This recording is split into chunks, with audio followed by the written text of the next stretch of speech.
Simulan natin ang ating pagdiriwang sa ngalan ng Ama at ng Anak at ng Espiritu Santo. Amen. Ang pagpapala ng ating Panginoong Hesukristo, ang pag-ibig ng Diyos Ama at ang pakikipagkaisa ng Espiritu Santo naway sumainyong lahat. At sumayo rin. Mga kapatid, aminin natin ang ating mga kasalanan upang tayo'y maging marapat gumanap sa banal na pagdiriwang. Inaamin ko sa makapangyarihang Diyos At sa inyo mga kapatid, na lubha ako nagkasala sa isip, sa salita at sa gawa, at sa aking pagkukulang. Kaya'y sinasamo ko sa Magna Birhen Maria, sa lahat ng mga anghel at mga banal, at sa inyo mga kapatid, na ako'y panalangin sa Panginoong ating Diyos. Kaawaan tayo ng makapangyarihang Diyos, patawarin tayo sa ating mga kasalanan at patnubayan tayo sa buhay na walang hanggan. Amen. Panginoon, kaawaan mo kami. Panginoon, kaawaan mo kami. Kristo, kaawaan mo kami. Kristo, kaawaan mo kami. Panginoon, kaawaan mo kami. Panginoon, kaawaan mo kami. Manalangin tayo. Ama naming makapangyarihan, gawin mong kami ay mabihisa ng tanang kabutihan ng puso ng iyong anak na minamahal at pag-alabi nawa kami ng kanyang loobin at kaisipan upang kaming naging kanyang kalarawan ay maging dapat makasalo sa walang maliw na katubusan. Sa pamamagitan niya, kasama ng Espiritu Santo, magpa sa walang hanggan. Amen. Magsupo muna ang lahat. Pagbasa mula sa aklat ni Propeta Amos. Pakinggan ninyo ito, kayong sumisikil sa nangangailangan at kayong umaapi sa mga dukha. Ang sabi ninyo sa inyong sarili, inip na kaming matapos ang mga araw ng pamamahinga. Hindi tuloy namin maipagbili ang aming mga inani. Kailan ba matatapos ang Sabat para mailako namin ang mga trigo? Tataasan namin ang halaga. Gagamit kami ng maling takalan at dadayain namin sa timbang ang mga namimili. Sa halaga ng isang pares na sandalyas, aming bibilhin bilang alipin ang taong dukha. Pati tulyapis ng trigo ay ipagbibili namin sa mataas na halaga. Sa araw na iyon, lulubog sa katanghalian ang araw at magdidilim sa buong maghapon.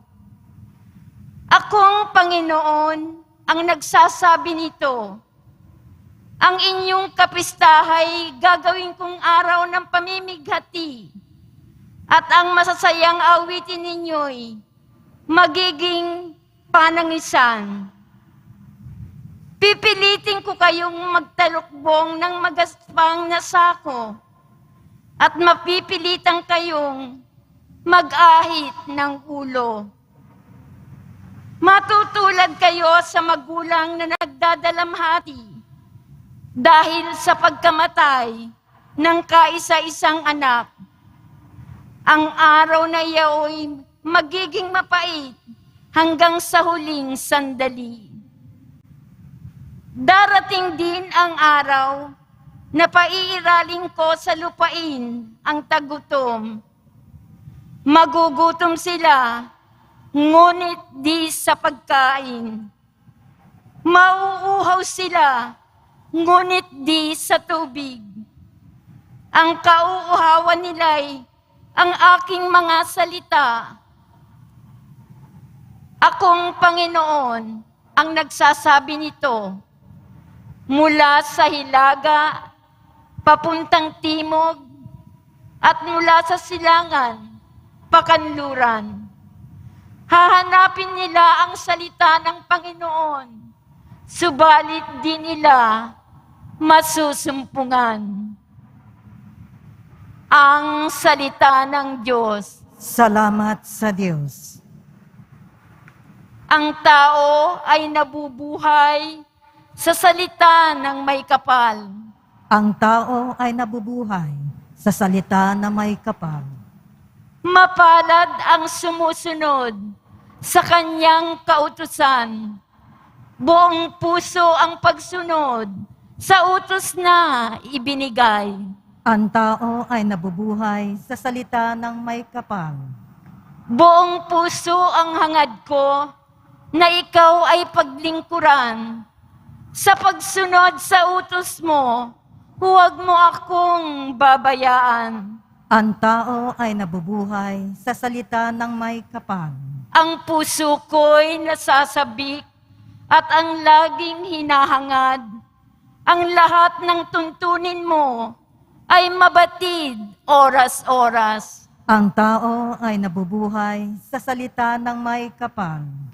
Ang pasya ko sa sarili, ako'y maging masunurin.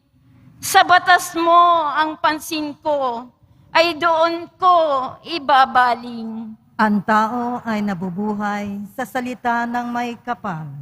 Ang lahat ng tuntunin mo, ang hangad ko'y aking sundin. Pagkat ikaw ay matuwid, kaya ako'y pagpalain. Ang tao ay nabubuhay sa salita ng may kapal. Halos humihingal ako, dahilan sa kasabikan, na natamo yaong aking minimithing kautusan. Ang tao ay nabubuhay sa salita ng may kapal. Magsitayo po ang lahat.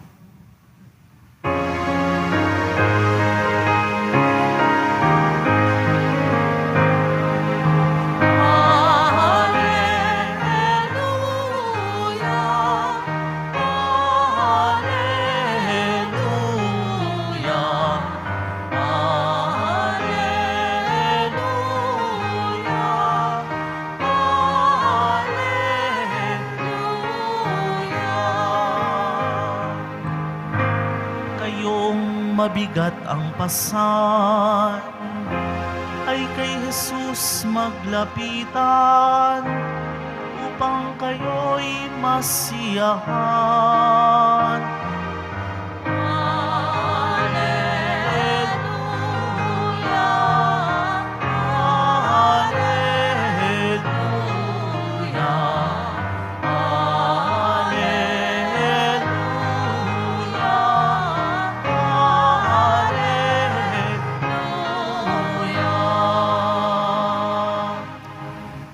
Sumainyo ang Panginoon. At sumayo rin. Ang mabuting balita ng Panginoon ayon kay San Mateo. Papuri sa iyo, Panginoon.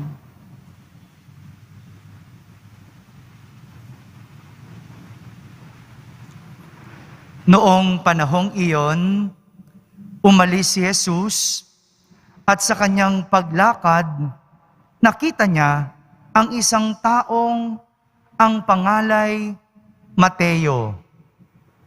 Nakaupo ito sa paningilan ng buwis. Sinabi ni Jesus sa kanya, "Sumunod ka sa akin." Tumindig si Mateo at sumunod sa kanya.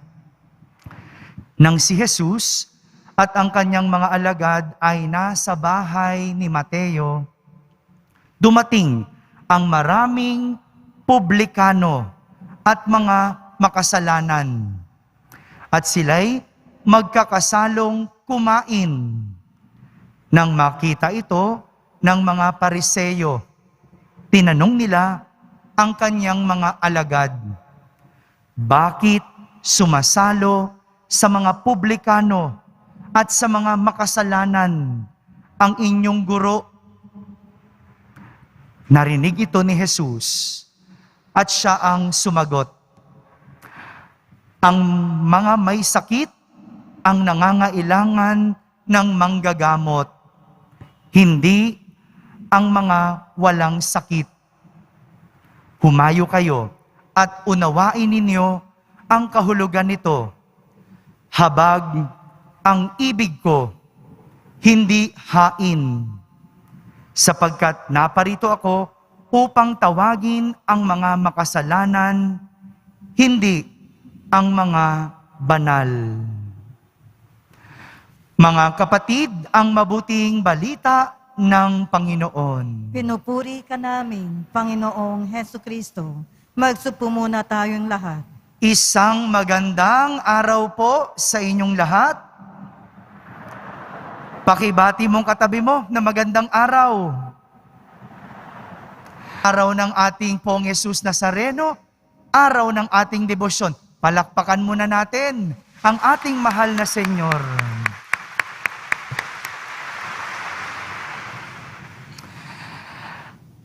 Anumang gawang masama sa Diyos, ito ay nakikita. Anumang gawang masama sa Diyos, ito ay nakikita. Ito po ang mensaheng nais ipakita ng kwento ng ating ebanghelyo sa araw na ito. Ito ay kwento ni Mateo. Ano pong pangalan ng bida sa kwento? Ayon. Habang si Jesus ay naglalakad, nakita niya ang isang taong nagngangalang Mateo.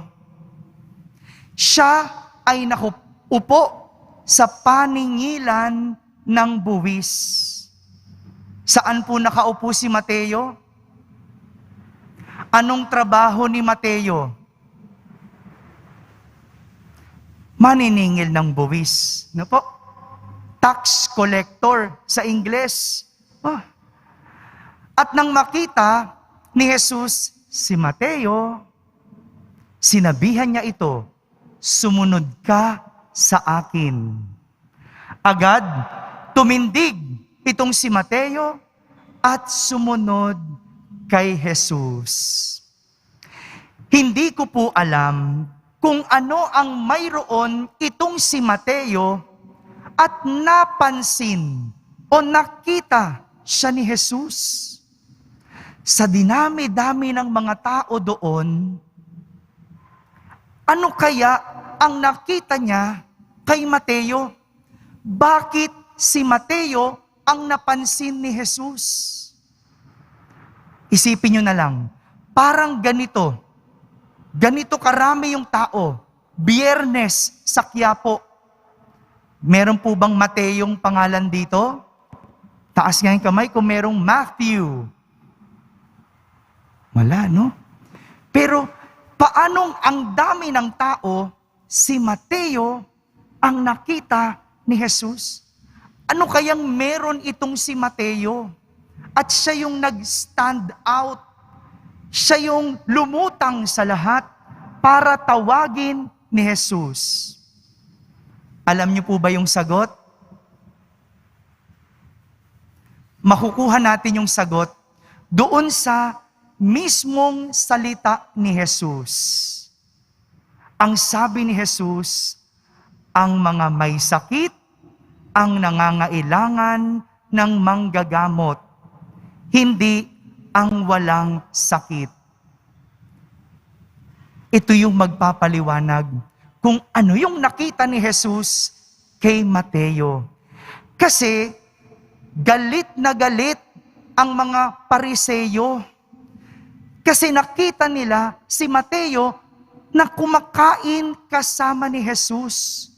Kaya nga, ang sabi niya sa mga alagad, bakit kumakain ang inyong guro kasama ang mga makasalanan? Ayun, kasalanan ang nakita ng mga Pariseyo. Kaya sila nagagalit Ano bang kasalanan ni Mateo?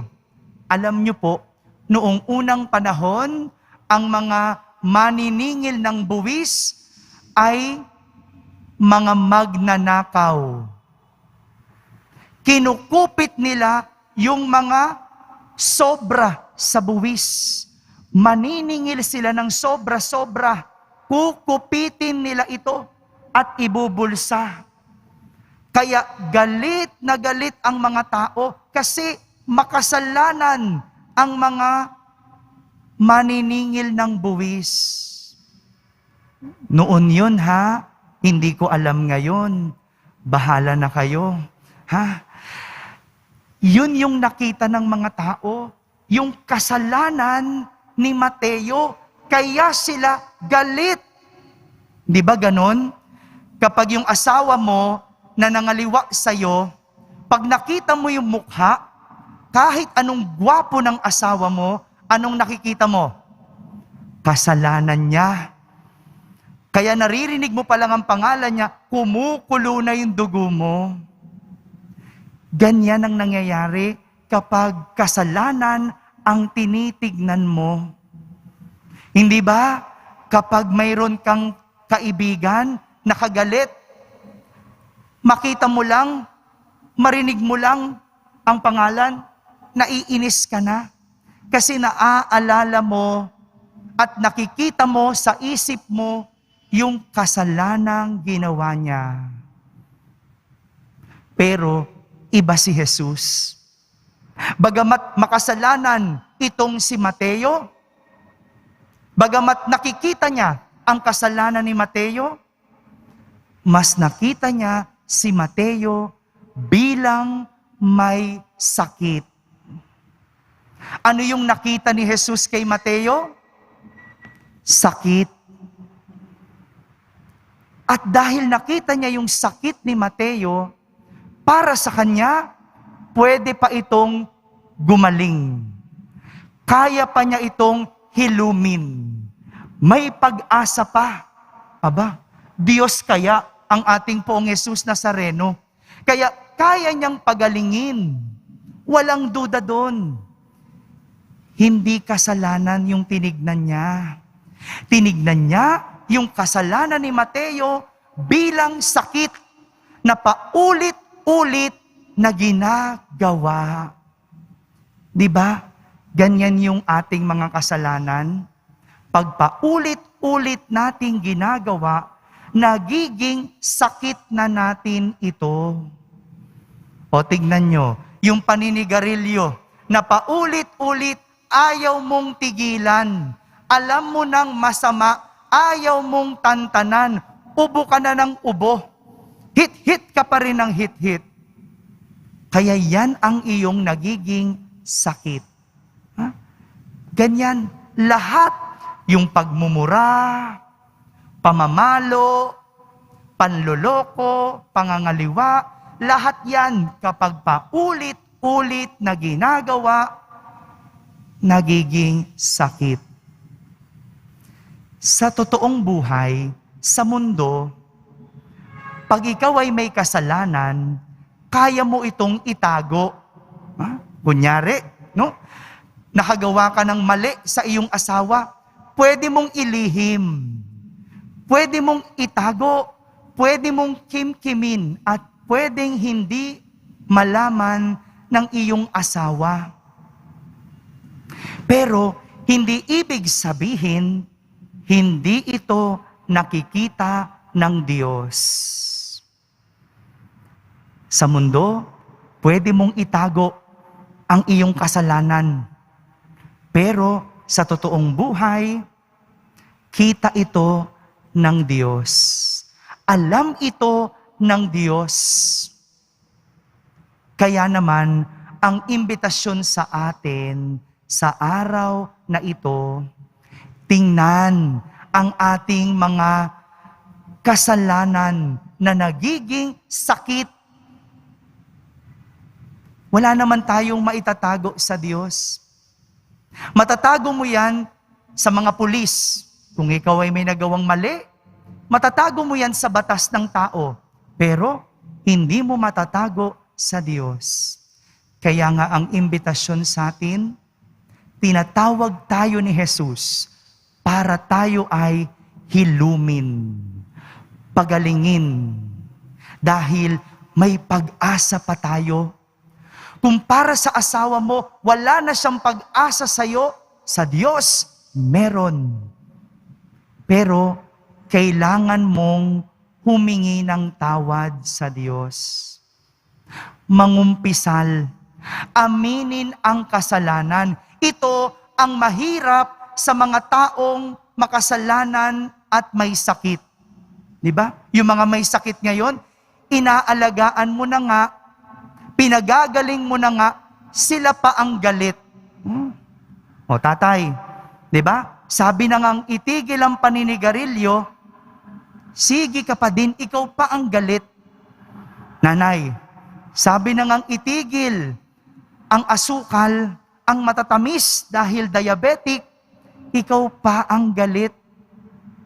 Pero tingnan mo, kahit anong tigas ng ulo ng may sakit, kahit anong kulit ng may sakit, dahil mahal mo, bibilan mo pa rin ng gamot, gagamutin mo pa rin, aalagaan mo pa rin. Ganyan si Jesus. Ganyan ang banal na puso ni Jesus. Kahit anong ating sakit, kahit anong ating kasamaan at kasalanan, gusto niya tayong hilumin. Sapagkat ang sabi niya, habag ang ibig ko, hindi hain. Mga kapatid, ngayong Biyernes, unang Biyernes ng buwan ng Hulyo, inaanyayahan tayo ni Jesus na pagalingin sa ating mga bit-bit na sakit, sa ating mga paulit-ulit na kasalanan. At hari nawa, gustuhin din natin humingi ng tawad sa Diyos, lumapit sa kumpisal, at anumang sakit, pagagalingin ni Jesus. Amen? Amen. Magsitayo po ang lahat.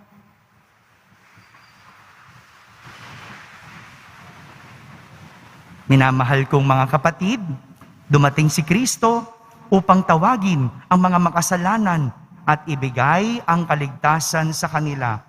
Mulat sa pagtawag na ito, may kababaang loob tayong manalangin sa Ama. Ating sambitin sa bawat panalangin, banal na manggagamot, pakinggan mo kami. Banal na manggagamot, pakinggan mo kami. Ang mga mahihina at makasalanan, naway makita ang simbahan bilang tahanang bukal ng kagalingan. Manalangin tayo. Banal na manggagamot, pakinggan mo kami. Yaong mga nasa paglilingkod ng bayan, naway isagawa ng may kalinisan at katapatan ang kanilang mga tungkulin. Manalangin tayo. Banal na manggagamot, pakinggan mo kami. Sa pamamagitan ng Eukaristiyang ito, naway madama natin ang mapagpagaling na habag ng Diyos. Manalangin tayo. Banal na manggagamot, pakinggan mo kami. Ang mga taong nabubuhay sa pagkakasala, naway tingnan natin ng may habag at pangunawa. Manalangin tayo. Banal na manggagamot, pakinggan mo kami. Ang mga namatay, naway makadama na mapagligtas na kapangyarihan ng Diyos. Manalangin tayo. Banal na manggagamot, pakinggan mo kami. Sa katahimikan ating ilapit sa Diyos ang ating mga pansariling kahilingan, pati na rin ang ating mga sakit at kahinaan.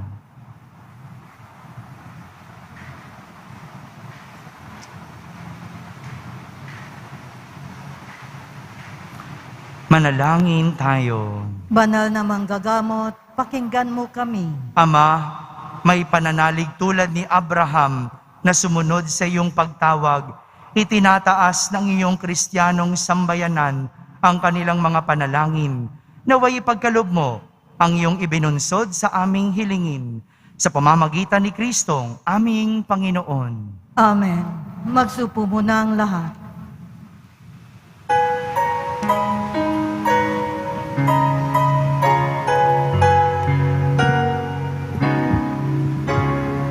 Poong Jesus Nazareno, naririto kami sa harap mo.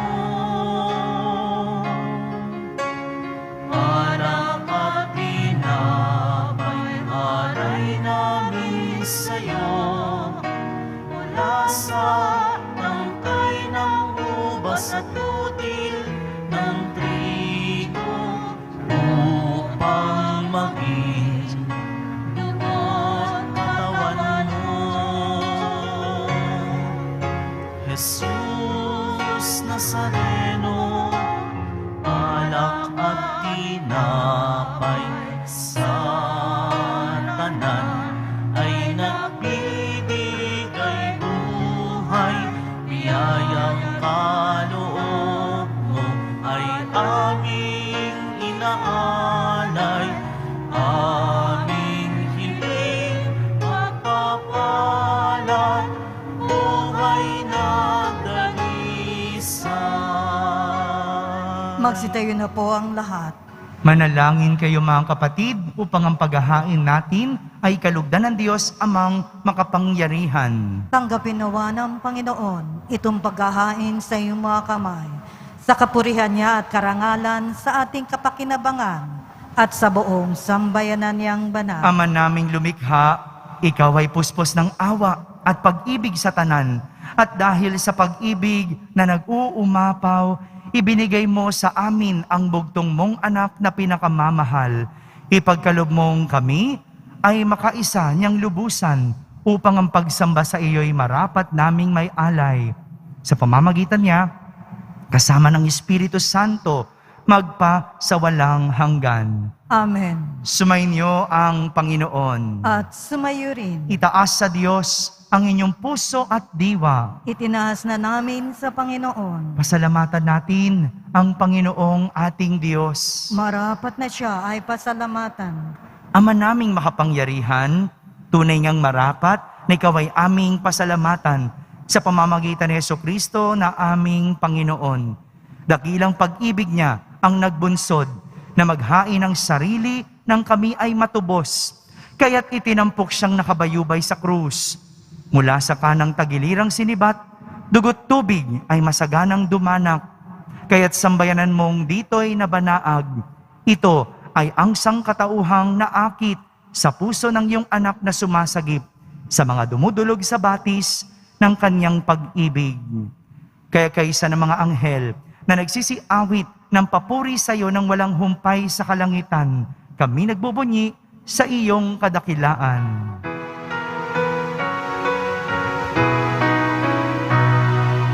Santo, Santo, Santo, Panginoong Diyos ng mga hukbo, napupuno ang langit at lupa ng kadakilaan mo. Hosana sa kaitaasan, pinagpala ang naparirito sa ngalan ng Panginoon. Hosana sa kaitaasan. Magsiluhod po ang lahat. Ama naming banal, ikaw ang bukal ng tanang kabanalan.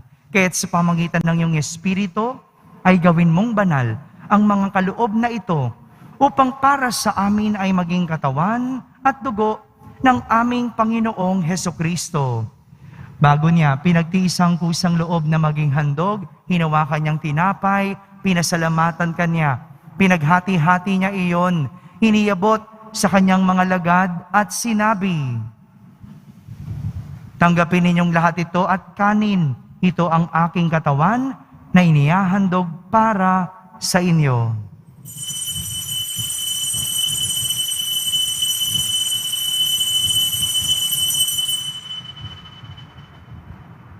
Gayon din naman, nung matapos ang hapunan, hinawakan niyang kalis, muli kanyang pinasalamatan, inibot niyang kalis sa kanyang mga lagad at sinabi, "Tanggapin ninyong lahat ito at inumin. Ito ang kalis ng aking dugo, ng bago at walang hanggang tipan. Ang aking dugo na ibubuhos para sa inyo at para sa lahat sa ikapagpapatawad ng mga kasalanan. Gawin ninyo ito sa pag-alaala sa akin."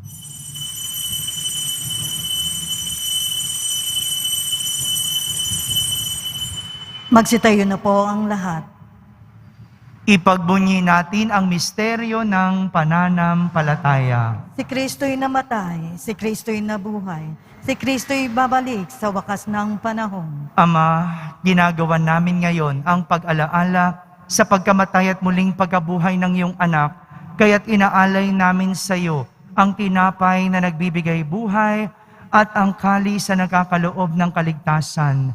Kami nagpapasalamat dahil kami iyong minarapat na tumayo sa harap mo para maglingkod sa iyo. Isinasamo namin kaming magsasalo-salo sa katawan at dugo ni Kristo ay mabuklod sa pagkakaisa sa pamamagitan ng Espiritu Santo. Ama, lingapin mo ang iyong simbahang laganap sa buong daigdig. Puspusin mo kami sa pag-ibig kaysa ni Francisco na aming Papa, ni Jose na aming Obispo at ng Tanang Kaparian. Alalahanin mo rin ang mga kapatid naming nahimlay, lalong-lalo na si Wally, na may pag-asang sila'y muling mabubuhay, gayon din ang lahat ng mga pumanaw. Kaawan mo sila at patuloyin sa iyong kaliwanagan. Kaawan mo at pagindapating kaming lahat na makasalo sa iyong buhay na walang wakas.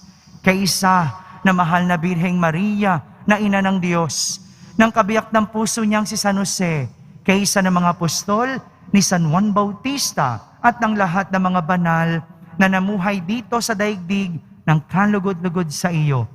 May pagdiwang nawa namin ang pagpupuri sa kararangal mo sa pamamagitan ng iyong anak na aming Panginoong Hesukristo. Sa pamamagitan ni Kristo, kasama niya at sa Kanya, ang lahat ng parangal at papuri ay sa iyo, Diyos Amang makapangyarihan, kasama ng Espiritu Santo, magpa sa walang hanggan. Amen. Amen.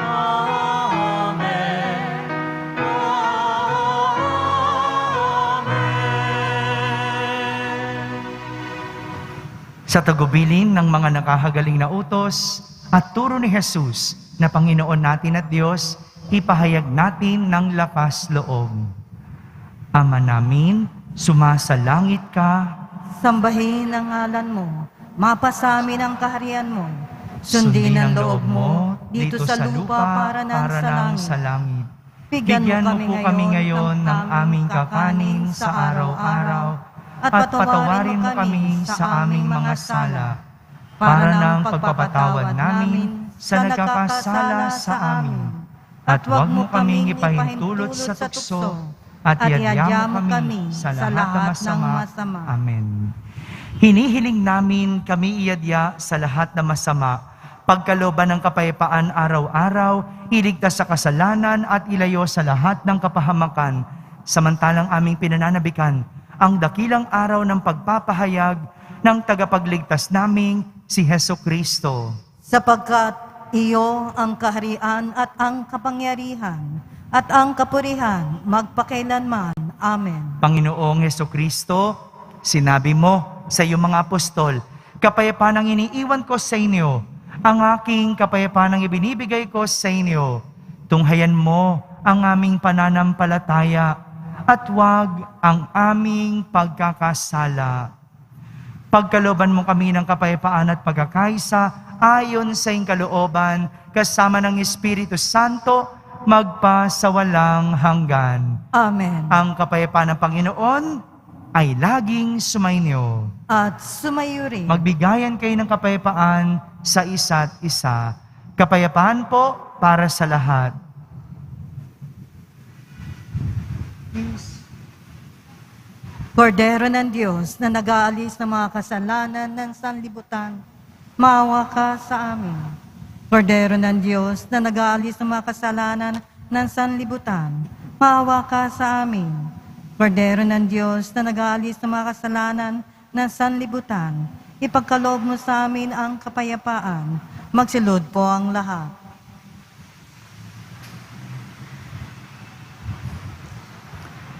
Ito ang kordero ng Diyos. Itong nag-aalis ng mga kasalanan ng sanlibutan.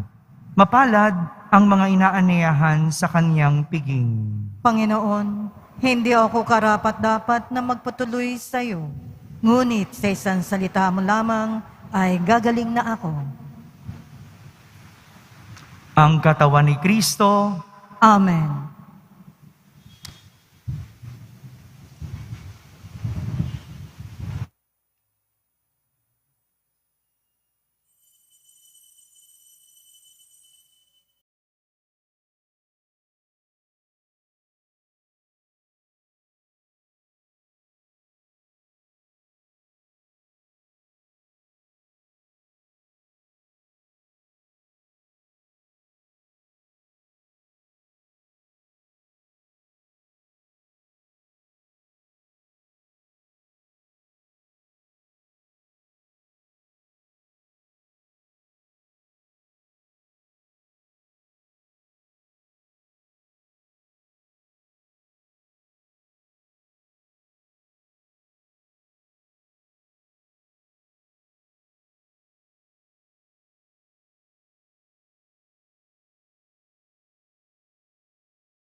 manalangin tayo.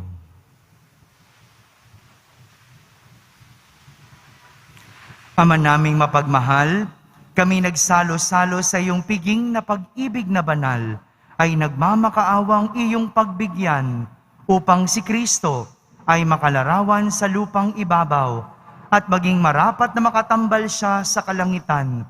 Sa pamamagitan niya, kasama ng Espiritu Santo, magpa sa walang hanggan. Amen. Sumainyo ang Panginoon. At sumayo rin. Pagbabasbas ng Poong Yesus Nazareno.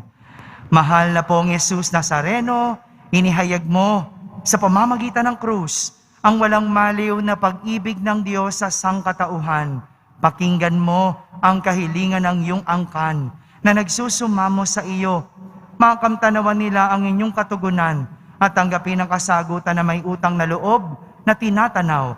Basbasan din po ninyo ang lahat na may karamdaman, nahihirapan, may mga dalang imahen at dasalan. Sa pamamagitan ng bendisyon na ito, naway maalala nila ang mga pangako nila noon sa binyag, na ikaw ang kanilang iibigin at pagdilingkuran bilang Panginoon, magpa sa walang hanggan. Amen. At pagpalain kayo ng makapangyarihang Diyos, Ama, Anak at Espiritu Santo. Amen. Amen. Tapos na po ang ating pagdiriwang, humayking taglay, ang pag-ibig at kapayapaan ng Poong Jesus Nazareno. Salamat sa Diyos.